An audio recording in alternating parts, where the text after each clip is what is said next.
Assalamualaikum warahmatullahi wabarakatuh. Alhamdulillah wassalatu wassalamu ala Rasulillah. Amma ba'du. Hadirin Bapak-bapak jamaah Masjid Indonesia Tokyo yang dirahmati Allah. Pada subuh kemarin kita membahas sumber-sumber hukum Islam yang pertama, yaitu Al-Qur'anul Karim. Hari ini kita akan membahas sumber-sumber agama Islam yang kedua, yaitu As-Sunnah atau Al-Hadis. Pengertian dari As-Sunnah atau Al-Hadis ini memang secara sekilas hampir sama. Kalau dibilang Al-Quran dan Sunnah atau Al-Quran dan Hadis, sebenarnya konotasinya mengacu kepada objek yang sama. Ya Sunnah ya hadis, hadis ya Sunnah. Tetapi kalau kita teliti lebih jauh, ternyata penyebutan hadis dan sunnah itu punya makna bahasa yang berbeda. Kalau kita lihat secara bahasa, kata as-sunnah itu mengacu kepada tiga hal. Yang pertama adalah at-tariqah. Tariqah itu artinya tata cara. Atau yang kedua al-adah, kebiasaan, ya. Atau yang ketiga as-sirah, perilaku. Tata cara, kebiasaan, dan perilaku. Nah itu kalau kita kaitkan dengan sabda Rasulullah SAW, kata sunnah itu misalnya kita temukan dalam hadis man sanna fil islami sunnatan hasanatan falahu ajruha wa ajru man amila biha. Siapa yang sanna, sanna di sini maksudnya adalah memulai kebiasaan yang baik dalam agama Islam. Jadi kita misalnya yang contoh sederhananya, kita bangun masjid ini Pak. Ini memulai gerakan kebaikan.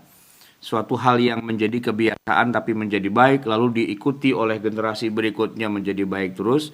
Nah itu disebut dengan sanna, memulai kebiasaan gitu ya. Di antara makna kata sunnah itu adalah kebiasaan atau al-adah. Nah tetapi tentu saja makna kata sunnah itu sendiri kalau sudah masuk dalam istilah tidak lagi mengacu pada makna bahasa yang tadi adat, kebiasaan atau tata cara. Tapi yang dimaksud dengan sunnah itu adalah ma warada anin nabiyyi sallallahu alaihi wasallam. Para ulama punya beberapa redaksi, ada yang pertama ma warada atau ada lagi yang menyebutkan ma udhifa. Warada dan udhifa kurang lebih maknanya nggak terlalu jauh berbeda. Segala apa yang terkait, apa yang mengenai Rasulullah Nabi Muhammad sallallahu alaihi wasallam min qaulin au fi'lin au taqririn, ya, baik itu berupa perkataannya Nabi ataupun perbuatannya Nabi ataupun takrir, sikap diamnya Rasulullah yang tidak menunjukkan penolakan. Mendiamkan itu maksudnya meridhoi, tidak melarang, tapi juga tidak memerintahkan. Diam tapi tandanya setuju begitu ya. Nah itu adalah semua termasuk sunnah. Ketika Nabi bercakap-cakap itu namanya sunnah. Ketika Nabi melakukan suatu pekerjaan itu namanya sunnah. Ketika Nabi mengetahui suatu perkara dan tidak melarangnya, itu pun juga sunnah juga. Nah maka makna kata sunnah di sini kalau secara istilah adalah ya segala yang terkait dengan perkataan perbuatan Nabi termasuk juga sikap diamnya beliau. Ini kalau kita bahas dari sudut pandang istilah. Nah nanti kalau kita menggunakan kata hadis gitu ya, secara bahasa hadis itu kan artinya perkataan, ucapan ya, hadis gitu ya.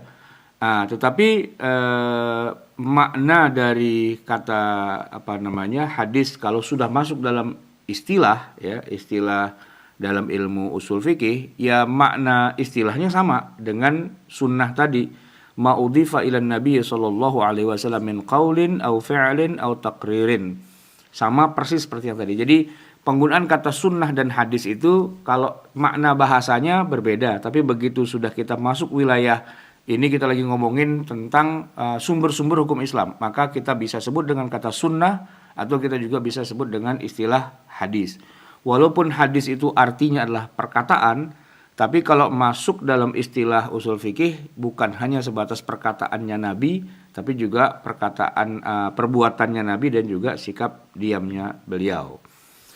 Nah, jamaah sekalian, cuma kalau kita pakai istilah sunnah, ini ada istilah kembar, yang mana di dalam ilmu hadis atau ilmu usul fikih itu sunnah punya pengertian yang tadi itu, segala hal yang dikaitkan dengan perkataan perbuatan Nabi, ya. Tapi begitu kita masuk dalam ilmu yang lain, ilmu fikih, tadi ilmu usul fikih, sekarang kita masuk dalam ilmu fikih, ternyata kita juga menemukan ada istilah sunnah juga. Ada istilah sunnah juga yang ternyata makna sunnah di dalam ilmu usul fikih, ilmu fikih itu sangat berbeda dengan pengertian yang ada dalam ilmu usul. Jadi ada ilmu usul fikih, di dalamnya ada istilah sunnah, segala yang terkait dengan Nabi dan sebagainya tadi. Nah, ada ilmu yang namanya ilmu fikih, di dalamnya juga ada istilah sunnah. Cuman maknanya berbeda, mengacu kepada pengertian yang 180 derajat beda. Sunnah dalam ilmu fikih itu ternyata adalah nama dari status hukum. Hukum itu ada 5, ada wajib, sunnah, mubah, makruh, haram, gitu ya. Ini yang dasarnya itu ada 5. Nah, jadi dari antara 5 itu nama status hukumnya ada yang wajib, ada yang sunnah. Status hukum sunnah itu begini Pak, suatu amal ibadah kalau dikatakan sunnah adalah apabila dikerjakan kita dapat pahala dan kalau enggak kita kerjakan kita enggak berdosa. Itu sunnah. Contohnya sholat qobliyah, sholat ba'diyah, puasa Senin Kamis gitu ya, atau orang pergi haji tapi untuk yang kedua, ketiga dan seterusnya, perbuatan yang kalau dikerjakan itu mendatangkan pahala bagi pelakunya, tetapi kemudian kalau dia tidak mengerjakannya dia tidak berdosa. Itu pengertian sunnah menurut ilmu fikih. Sedangkan sunnah menurut ilmu usul, itu tadi segala yang terkait dengan perbuatan dan perkataan Nabi. Jadi disinilah orang suka keserimpet gitu ya, menggunakan istilah sunnah. Jadi misalnya begini Pak, saya tanya, kalau kita buka puasa pakai kurma, itu sunnah apa enggak? Buka puasa pakai kurma, itu sunnah apa enggak? Sunnah kan? Tapi ntar dulu, ini sunnah menurut apa? Menurut usul fikih apa menurut fikih? Ya. Kalau usul fikihnya kan perbuatan Nabi. Benar nggak Nabi buka puasa pakai kurma? Benar. Ya berarti sunnah nabinya benar. Tapi kemudian yang kedua, kalau orang buka puasa pakai kurma, ya itu nambah pahala apa enggak? Itu yang jadi bahan perdebatan. Di antara para ulama mengatakan, ya seandainya buka puasanya pakai kurma, ya nambah pahalanya. Karena kan seandainya dikerjakan dapat pahala, kalau nggak dikerjakan nggak apa-apa. Nah, masuk ke wilayah ini sunnah apa nggak sunnah, ternyata korelasi antara kedua cabang ilmu itu, ini yang harus kita kuatkan pondasinya. Saya kasih contoh yang agak sedikit bikin kita penasaran ya. Nabi SAW itu kalau beliau sholat malam ya, itu kan buat Nabi itu wajib. Buat Nabi itu wajib. Sholat tahajud itu menjadi sesuatu yang sifatnya wajib. Jadi Nabi itu kewajiban sholatnya bukan hanya yang 5, tapi ada sholat malamnya gitu loh. Nah sekarang saya tanya, apa hukumnya kita sholat malam?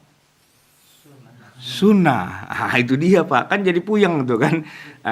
Kalau buat Rasulullah wajib, tapi buat kita sunnah. Sholat duha buat Nabi itu wajib gitu.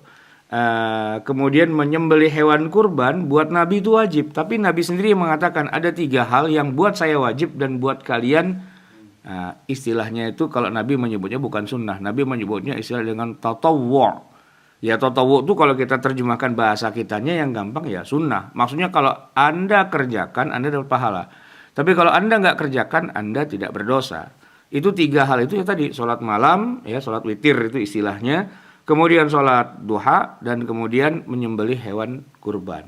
Perbuatan yang Nabi itu melakukannya menjadi wajib buat beliau, tapi buat kita sunnah. Sekarang saya tanya, itu menyembelih kurban hukumnya wajib apa sunnah?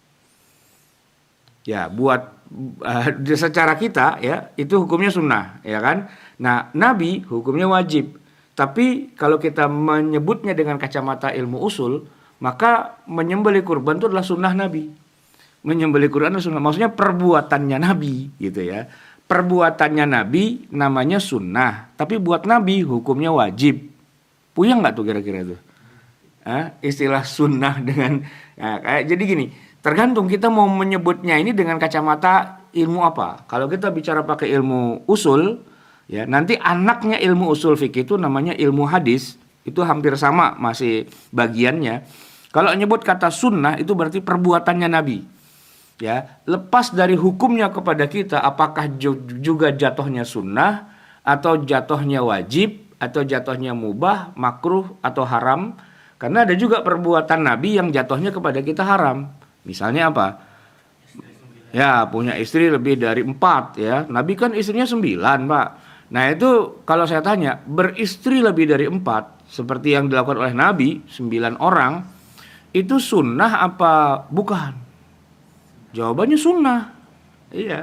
Maksudnya sunnah apa? Ya perbuatan Nabi. Nah, secara hukum ilmu usul fikihnya. Tapi kalau buat kita secara ilmu fikih, jadi kan kalau ilmu fikih itu Pak, ilmu tentang hukum. Hukumnya apa? Gitu kan. Kalau ada pertanyaan, melakukan begini hukumnya apa? Itu pertanyaan hukumnya apa? Itu masuk dalam kategori ilmu fikih gitu. Tapi kalau ini dilakukan nggak sama Nabi? Dilakukan. Nah ini bicara ilmu hadis gitu ya. Jadi ilmu hadis dengan ilmu fikih punya wilayah kerja yang berbeda. Ilmu hadis tugasnya adalah memastikan benar nggak ya Nabi melakukan itu. Kalau benar ya berarti sudah selesai tugasnya. Tinggal tugasnya ilmu fikih. Terus yang Nabi sudah lakukan itu buat kita jatuhnya apa? Apakah wajib, apakah sunnah, apakah makruh, dan seterusnya. Nah, kasus perbuatan Nabi yang kita jatuhnya haram, itu contohnya adalah menikah lebih dari 4. Gitu. Jadi kalau saya tanya balik, poligami itu sunnah Nabi apa enggak? Sunnah Nabi, gitu loh.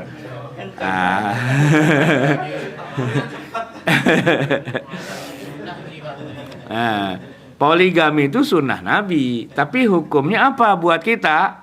Ya nanti dilihat kasusnya. Karena kalau udah bicara hukum menikah Pak ya, menikah itu hukumnya ada 5. Ada yang wajib, ada yang sunnah, ada yang mubah, ada yang makruh, ada yang haram. Tergantung orangnya itu dalam posisi apa dan konteksnya bagaimana. Nikah itu ada yang wajib hukumnya. Misalnya orang yang tidak bisa menjaga dirinya dari jatuhnya zina padahal dia mampu untuk menikah. Oh itu wajib Pak. Kalau dia nggak nikah maka dia akan jatuh ke yang haram. Kalau udah pasti jatuh yang haram kok nggak nikah-nikah juga, maka bagi dia nikah hukumnya wajib gitu kan. Nah, tapi ada juga nikah yang buat kita nikah itu hukumnya haram. Apa? Istri sudah 4 masih mau nikah lagi, itu haram. Kenapa? Karena batasnya cuma 4. Nggak boleh untuk menikah lagi kecuali yang sudah ada di gantian, jadi bergilir gitu ya. Istri 4, nah mau nambah lagi berarti salah satu istri dari 4 itu harus dicerai dulu agar bisa menikah. Itu kejam. Jadi ngomong-ngomong tentang poligami nih Pak, ini kan menarik ya. Jadi gini Pak. Kalau di kita ya, di kita orang Indonesia lah umumnya Pak, itu kan defaultnya tidak poligami. Sehingga kalau dia poligami nikah jadi tambah jadi 2, jadi 3, jadi 4 istrinya, itu problemnya adalah bagaimana meminta persetujuan dari istri yang sudah ada. Misalnya mau nambah istri jadi 2 gitu kan, maka harus minta izin dari istri yang pertama agar KUA-nya mau menikahkan. Sampai kalau nggak ada surat izin dari istri yang pertama Pak, itu nggak bisa terjadi pernikahan. KUA-nya menolak. Mana surat izin dari istri yang pertama? Itu kan hal yang mustahil itu Pak, kalau bisa dapat surat dari istri yang pertama bahwa saya dalam ini menyatakan saya rela, ikhlas dan mau dimadu gitu-gitu Pak. Di atas materai dia harus tanda tangan. Itu nggak mungkin Pak. Kalau nggak percaya coba aja bawa pulang, ntar bilang sama istri saya mau nikah lagi dong, minta surat izinnya. Itu nggak, palang pintu bisa pinta ke jidat itu Pak ya, karena urusan kayak gitu. Nah Tapi kalau di masa Rasulullah problemnya bukan begitu. Karena pada saat Nabi menerima wahyu tentang fankihu ma tabalakum minan nisa'i masna wa sulasa wa ruba, konteksnya adalah justru orang-orang itu punya istrinya lebih dari 4. Jadi ada yang punya istri 10, ada yang punya istri 20, ada yang punya istri 30, banyak.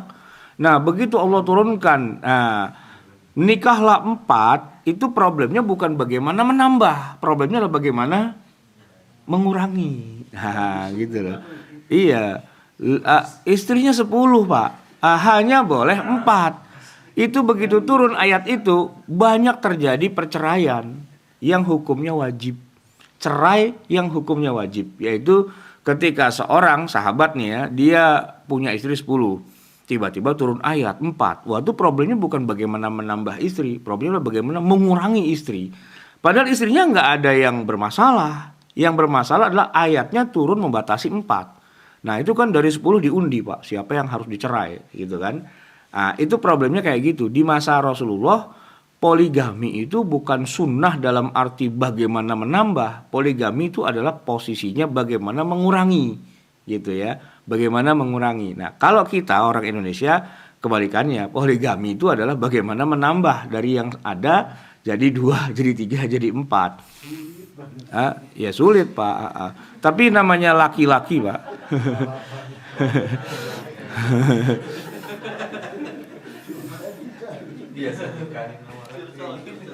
Namanya laki-laki itu nggak dianggap laki-laki kalau nggak banyak akalnya.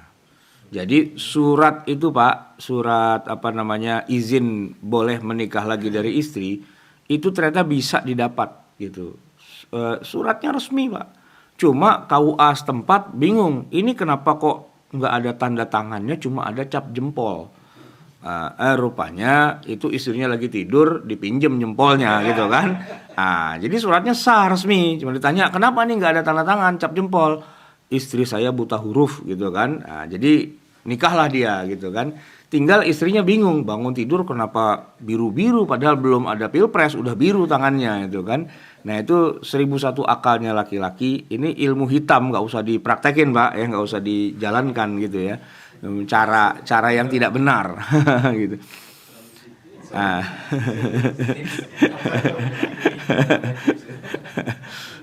Nah, kembali ke sunnah tadi. Jadi perbuatan Nabi itu jatuhnya adalah sunnah Nabi, tapi di kita ntar bisa jadi haram, bisa jadi mubah, bisa jadi makruh, bisa jadi jatuhnya sama-sama istilahnya sunnah juga atau menjadi wajib. Nah, inilah yang kadang-kadang kita seringkali suka tertukar-tukar gitu ya. Banyak contoh yang Nabi sebenarnya mau melakukannya, cuman buat kita tidak menjadi satu kewajiban karena memang bukan secara hukum syariah, nggak masuk dalam wilayah apakah wajib atau sunnah. Paling jatuhnya adalah mubah. Misalnya begini, Pak, Rasulullah itu kan kalau diriwayatkan beliau berpakaian ya, pakaian khasnya orang Arab ya kita tahulah pakai gamis panjang gitu kan. Terus disebutkan dalam beberapa hadis Nabi punya sorban yang muter di atas kepala gitu ya, dan punya selendang ya yang warnanya hijau. Ya kayak Habib lah gitu kira-kira, model-model kayak gitu kan. Nah, para Habib yang mengaku sebagai keturunan Rasulullah kemana-mana berkostum kayak gitu, kostumnya kayak gitu. Nah, tetapi jamaah sekalian, pertanyaannya sekarang pakai ilmu fikih. Sebagai seorang muslim ya, apakah kita juga disunnahkan untuk berkostum gaya Rasulullah? Tidak. Nah, itu ya kan. Kalau tanya baju gamis, terus sorban muter, ya kan, selendang warna hijau gitu kan. Apakah itu sunnah Nabi? Tidak. Apakah itu sunnah Nabi? Tidak. Tergantung kita mau pakai kacamata yang mana ya kan. Kalau pakai kacamata usul fikih itu sunnah Nabi, maksudnya Nabi melakukannya kayak gitu. Tinggal pertanyaannya, apakah pakaian Nabi itu mengikat kepada kita untuk kita berkostum kayak gitu juga? Jawabannya tidak gitu loh. Jadi kita orang Indonesia pakai peci nih, kopiah kayak gini kan, pakai baju koko, pakai sarung gitu kan. Itu juga pakaian muslim juga. Nanti saudara kita Pakistan, bajunya kayak baju gamis juga tapi cuma selutut, di dalamnya masih pakai celana panjang gitu kan, pakai sorban muter. Ah itu adalah corak atau gaya dari pakaian muslim di suatu negeri gitu ya, yang itu tidak ada kaitannya dengan sunnah atau tidak sunnah. Tapi yang lucu begini Pak, di Jakarta, di Indonesia lah gitu ya, banyak saudara-saudara kita dari Pakistan ya datang ke Indonesia dengan pakaian gaya khas Pakistan gitu kan. Lalu mereka mengatakan kepada kita, begini loh sunnah Nabi. Nah, orang Indonesia kemudian pakai gamisnya gaya-gaya Pakistan. Dia berpikir, beginilah Nabi pakaiannya. Padahal itu pakaian Pakistan. Termasuk gamis putih panjang itu sebenarnya bukan pakaiannya Nabi juga sih. Kalau mau dikritisi lebih jauh Pak, itu pakaian khas orang Saudi Arabia. Yang Nabi bukan begitu juga pakaiannya. Karena dalam beberapa hadis disebutkan begini. Ini hadisnya sahih. Ketika Nabi Shallallahu Alaihi Wasallam itu berdoa, mengangkat tangan tinggi-tinggi tangannya ke langit, itu riwayat para sahabat mengatakan, kami sampai bisa melihat putih ketiaknya. Itu hadisnya sahih Pak. Angkat tangan, ketiaknya kelihatan dan putih. Atau ketika Nabi lagi sujud gitu ya, kan tangannya membentang. Lalu para sahabat yang meriwayatkan hadis itu, kami bisa melihat putihnya ketiaknya Rasulullah. Nah sekarang pakaian model apa Pak? Yang kalau dia angkat tangan atau dia sujud, ketiaknya kelihatan, itu kira-kira kayak gimana potongannya? Gimana Pak kira-kira? Bajunya Nabi kayak apa? Kalau sujud kelihatan ketiaknya. Nah apakah baju ihram atau apa? Kan gitu ya. Satu. Yang kedua, ini yang lucu nih Pak. Ngomongin mode ya. Dalam ayat Al-Quran disebutkan para wanita itu disuruh menjulurkan jilbabnya ya, disuruh khumur kerudungnya ya, yudnina alaihinna min jalabibihinna, jilbabnya dipanjangin, wal yadribna bi khumurihinna ala juyubihinna, hendaklah mereka mengulurkan kerudungnya sampai kepada juyubihinna. Juyub itu jamak dari jaibun. Jaib itu artinya kantong atau saku. Ini secara harfiahnya dulu Pak ya. Disuruh mengulurkan jilbab sampai ke saku mereka. Coba Pak, mikir deh. Kerudungnya disuruh sampai menutupi saku. Saku itu di mana adanya Pak? Kalau zaman kita sekarang, saku tuh di sini, kanan kiri. Nah, suruh pakai kerudung menutupi saku. Nggak masuk akal. Kenapa? Masa kerudung sampai ke samping sini kan bukan. Nah ternyata saku di masa Rasulullah itu adanya di sini, di dada. Jadi orang kalau masuk apa taruh di saku di sini. Mau laki-laki mau perempuan sakunya di depan sini Pak. Jadi kalau kita kayak bajunya Jojon gitu Pak, masih ingat nggak Pak Jojon itu kan? Sakunya di depan gitu loh. Jadi penyebutan kata saku yang memang tempatnya di depan itu sudah menjadi sangat populer di masa Nabi. Bahkan walaupun sakunya nggak ada di depan, ini nih dada ini disebut dengan jaib, saku. Nah, maka wanita disuruh mengulurkan kerudungnya sampai menutupi dadanya. Kalau Bapak pakai terjemahan Quran, ulurkanlah jilbabmu sampai ke dadamu. Dada itu bahasa Arabnya bukan jaib. Dada itu bahasa Arabnya sodrun. Sodr itu dada. Sedangkan kalau jaib itu artinya saku. Cuman kenapa Quran malah menyebutkan tutupilah kepalamu itu sampai ke sakumu. Karena saku posisinya di depan. Jadi kalau Bapak mau tahu kira-kira potongan model pakaiannya Nabi, itu adalah yang sakunya di depan. Gitu loh. Nah sekarang saya tanya, mana ada model pakaian muslim di dunia yang sakunya di depan? Nggak ada. Ya kalau ada paling di sini satu gini Pak, bukan di tengah-tengah gini kan. Jadi model potongan pakaiannya Nabi itu justru sekarang malah nggak ada yang pakai di zaman kita sekarang. Nah, yang ada tinggal klaim saja bahwa inilah pakaian Nabi, sunnah Nabi, ya gitu. Nah termasuk itu Pak, kalau Nabi kan Nabi mengatakan umatku ya, kalau seandainya tidak terlalu keberatan, maka akan aku wajibkan untuk bersiwak pada setiap kali mau sholat. Laula an asyqa ala ummati la amartuhum bisiwaki inda kulli sholatin. Bersiwak. Nah, memang pada masa Nabi itu kayu yang digunakan itu adalah kayu dari pohon yang tertentu, namanya pohon arok. Nah, batang itu dalam bahasa Arab disebut dengan ud. Nah, pohonnya namanya arok. Jadi kalau bahasa yang benernya, kayu siwak yang kita dapat dari oleh-oleh orang pulang haji umroh itu ya, itu sebenarnya sebutannya bukan kayu siwak. Karena siwak itu artinya membersihkan gigi, menggosok gigi, itu siwak. Nah, sedangkan kayunya tidak disebut kayu siwak. Kayunya namanya kayu arok, dari pohon arok, gitu kan. Ud arok, batang kayu arok, gitu. Itu yang memang digunakan oleh Nabi. Kalau ditanya apakah menggunakan kayu arok itu sunnah Nabi, jawabannya sunnah, karena Nabi menggunakan itu. Tapi pertanyaannya secara hukum syariah, apakah kalau kita gosok gigi harus pakai kayu arok? Jawabannya tidak, gitu. Yang sunnah itu bukan kayunya, yang sunnah itu adalah menggosok giginya. Nah, begitu. Terus contoh yang lain, berbekam, hijamah. Sunnah Nabi apa bukan? Sunnah, bahwa Nabi melakukan bekam. Tapi pertanyaannya sekarang, apa hukumnya berbekam buat kita? Apakah jadi wajib? Apakah hukumnya jadi sunnah? Atau itu mubah-mubah saja? Nah, di situ nanti para ulama zaman sekarang itu agak berbeda pendapat. Ada yang mengatakan itu sunnah Nabi dalam arti kalau kita berbekam kita dapat pahala, gitu kan? Karena mengikuti Nabi. Tapi ada juga sebagian ulama yang mengatakan, oh enggak, itulah teknologi yang dikenal di masa Rasulullah, berbekam. Di mana yang berbekam bukan hanya Rasulullah, Abu Jahal juga berbekam, ya kan? Orang-orang kafir Quraisy itu juga berbekam, bahkan bukan hanya di Arab, di India, di Cina, ya, di Eropa, di Afrika. Berbekam itu sudah dikenal oleh umat manusia, termasuk di Jazirah Arabia, dan tersebutlah di dalam hadis bahwa Nabi berbekam. Nah, dalam hal ini ya kita punya dua kelompok ulama yang punya pendapat berbeda. Satu mengatakan berbekam itu dilakukan oleh Nabi, maka kita juga disunnahkan untuk berbekam. Disunnahkan dalam arti dapat pahala.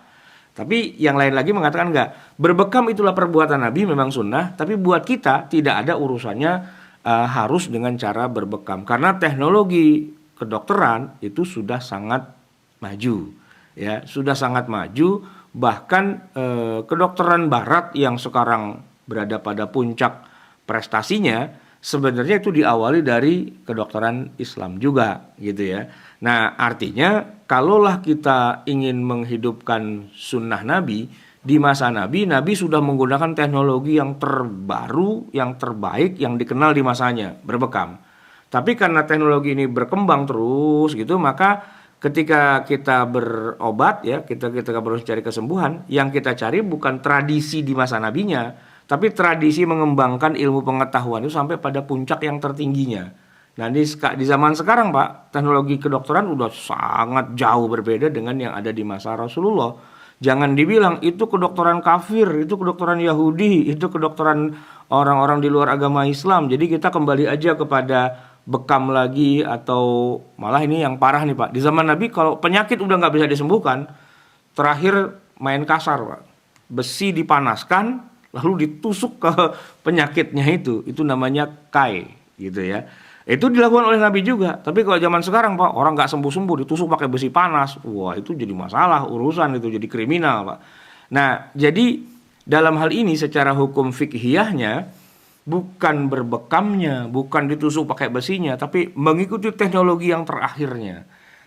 Di zaman sekarang Pak sudah ada beberapa revolusi dalam bidang kedokteran.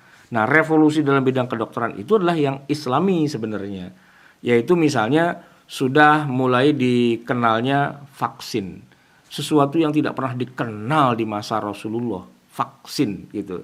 Vaksin itu jadi begini Pak, jadi orang itu diberi kekebalan. Karena memang pada dasarnya yang namanya kesehatan tuh bagaimana al-wiqayah, mencegah, yang itu lebih baik daripada mengobati. Jadi membuat daya tahan tubuh. Kenapa Nabi makan madu? Kenapa Nabi pakai jintan hitam? Kenapa Nabi pakai bla bla bla bla bla? Itu kan daya tahan, gitu kan? Nah, teknologi terbaru sudah menemukan daya tahan bukan hanya pakai makanan itu, tapi juga bagaimana dibuat serum agar orang itu punya zat antibodi yang lebih kuat. Nah, dengan vaksin itu. Nah, banyak di antara umat Islam tuh yang dia nggak ngerti dunia kedokteran, lalu dibilang vaksin tuh haram. vaksin itu Yahudi, vaksin itu bagian dari strategi global untuk menghancurkan umat Islam dan sebagainya lah. Itu banyak yang ngomong kayak gitu. Dia nggak ngerti agama dan nggak ngerti kedokteran. Padahal kalau ngerti agama dan ngerti kedokteran, justru ya umat Islam itu punya teknologi yang sekarang sudah sangat maju, dan vaksin itu justru lahirnya dari rahimnya umat Islam itu sendiri yang datang dari semangat Rasulullah SAW dalam rangka menjaga kesehatan. Al-wiqayatu khairun minal ilaj, ya, imunitas, ya, menjaga agar jangan terkena penyakit itu lebih baik daripada mengobatinya, dan itu diimplementasikan dalam dunia kedokteran yang modern dengan vaksin dan sebagainya. Cuman ya itu tadi, karena banyak umat Islam yang cara berpikirnya masih tertentu gitu ya, belum sampai kepada yang seharusnya. Jadi dia posisinya begini, pokoknya semua yang datang dari barat itu kafir gitu kan. Semua yang datang dari barat berarti musuhnya Islam gitu. Padahal justru yang menemukannya malah rata-rata umat Islam itu sendiri. Nah, ini jadi contoh begitu, Pak. Nabi punya teknologi kedokteran yang beliau di zaman itu sudah paling maju gitu kan. Nah, kita karena kedokteran sudah sangat maju, ya kita ikut yang terakhirnya, yang paling bagusnya, yang paling sudah teknologi tertingginya. Saya yang masih agak heran, Pak, dengan dunia kedokteran itu sekarang bisa bikin kamera yang bisa dimasukkan ke dalam badan kita. Apa itu namanya? Endoskopi. Wah, itu revolusi yang luar biasa, Pak. Karena di zaman Nabi nggak kepikir bagaimana bikin kamera masuk ke dalam tubuh gitu kan. Sekarang, Pak, kita bisa nonton jantung kita, kita bisa nonton paru-paru kita, bisa nonton isi perut kita, apapun yang ada dalam tubuh kita bisa masuk dari mulut, bisa masuk dari bawah, dan kameranya bisa kemana-mana, dan itu full HD itu, Pak. Gambarnya full dan live gitu. Live itu maksudnya ya ini real, kelihatan betulan ada gitu penyakit dan sebagainya.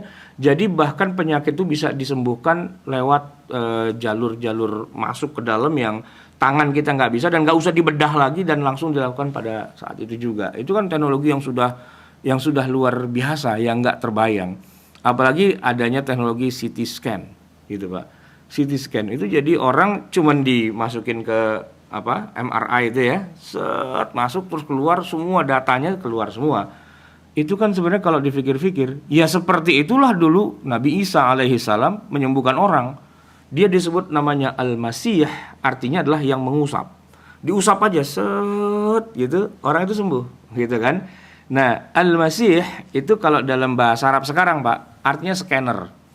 Jadi kalau kita punya scanner, hal indaka Al-Masih, apakah kamu punya scanner? Nah, scanner itu dalam bahasa itu Al-Masih, karena dia ngusap set gitu. Bapak kalau nyeken kertas itu kan, di-scan sama dia set gitu. Itu scan. Nah, sekarang tubuh manusia tuh bisa di-scan. Jadi ketahuan penyakitnya apa dan sebagainya. Itu sunnah, Pak. Itu sunnah Rasulullah. Maksudnya sunnah dalam arti begini, Rasulullah tuh selalu update gitu ilmu kedokterannya. Nah, cuman update-nya Nabi itu ya baru berhenti sampai minum madu gitu kan, jintan, makan kurma gitu.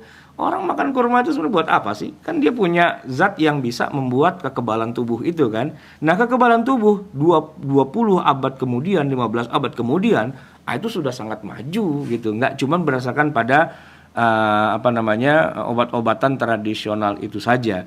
Nah, itu contoh yang sederhana bagaimana kita memahami sunnah Rasulullah gitu ya, bahwa memang begitulah teknologi di masa Nabi gitu kan. Tapi kemudian dalam ilmu fikih nanti kita menemukan banyak hal yang baru yang hukumnya disesuaikan dengan realitas yang ada di zaman kita hidup sekarang ini. Jadi gosok gigi pakai kayu itu sunnah Nabi gitu kan. Tapi gosok gigi pakai sikat, pakai pasta gigi itu juga sunnah juga gitu. Jadi jangan dibilang kalau nggak pakai kayu berarti tidak sunnah. Enggak, karena intinya bukan kayunya, intinya adalah membersihkan giginya gitu kan. Di zaman Nabi, Pak, belum ada sabun di zaman Nabi gitu loh. Jadi, Pak, kalau orang mau hidup kayak sunnah Nabi, mandinya jangan pakai sabun. Kenapa? Karena di zaman Nabi nggak ada sabun, tapi kan gatel, Pak, kalau cuma mandi gitu doang nggak pakai sabun kan. Nah, kemudian teknologi ditemukan, dengan adanya sabun orang mandi begitu aja kemudian sudah bersih gitu kan. Di sana zaman Nabi, mohon maaf, Pak, kan nggak ada kloset gitu kan. yang ada saluran buangnya sampai ke septic tank. Di zaman Nabi nggak ada. Jadi kalau di zaman Nabi mau buang hajat itu mau nggak mau harus ke luar, ke padang pasir gitu. Nah kita nggak bisa bilang kalau gitu sekarang kita hidupkan kembali sunnah Nabi, kalau mau buang hajat kita ke jalanan, gitu kan nggak boleh gitu, nggak sesuai. Kenapa? Karena teknologinya dan peradabannya sudah berbeda. Di zaman Nabi, Nabi bilang siapa yang membangun satu tembok ya atau pagar di satu tanah, maka tanah itu punya dia, kata Nabi begitu. Nah itu sunnah Nabi dalam arti memang realitasnya di masa Nabi padang pasir pak, nggak ada yang punya tanahnya, siapa aja bikin pagar ya itu punya dia, selesai. Tapi itu nggak bisa diterapkan di zaman kita sekarang pak, tanah orang main pagar-pagarin aja sesuai dengan sunnah Nabi, nggak begitu. Nah, iya.